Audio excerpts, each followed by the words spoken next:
Հայաստանի կառավարությունն արդեն երրորդ օրն է տեղեկություն չունի Իրանում ապրող հայերի մասին։ Սփյուռքի գործերի գլխավոր հանձնակատար Զարեհ Սինանյանն ասում է, ինտերնետի եւ հեռախոսային կապի խափանման պատճառով այս պահին հնարավորություն չկա գնահատելու իրավիճակն ու դրանից բխող որոշումներ կայացնելու։ Իրանում մենք ուրբաթ օրվանից տեղեկություն չունենք, այս պահին էլ մենք չենք կարողանում կապնվել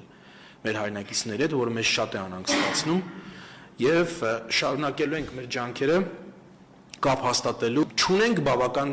տեղեկություն, որպեսզի կարողանանք խոսել տարհանման մասին, հենց որ տեսնենք, որ համապատասխան տեղեկություն ունենք Իրանի մեր հայրենակիցների հետ կապված, որը մեզ հնարավորություն է տալիս այս պնդումն անել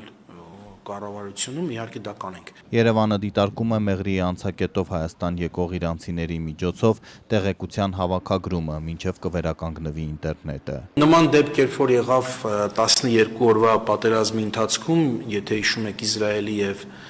Իրանի միջև, եթե չեմ սխալվում, մայիս ամսին էր, մենք սկսեցինք ռեսուրս ձեռք բերեցինք սահմանին Մեղրիում եւ այնտեղ սահմանը անցնող մեր հայրենակիցների միջոցով էինք ինֆորմացիան սկսում ստանալ, երևի նույն բանը հիմա պիտի այսօրվանից սկսենք անել այնտեղ, որովհետեւ այլապես բնական է այս տեղեկատվական դադարը մեզ շատ է անհանգստացնում։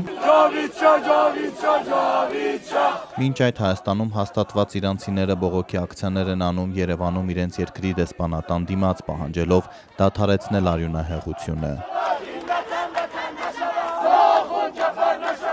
Հայաստանաբնակ Փարսան ասում է, բողոքի զանգվածային ակցիաներին կիրառվող ուժն այս անգամ ավելի սաստիկ է։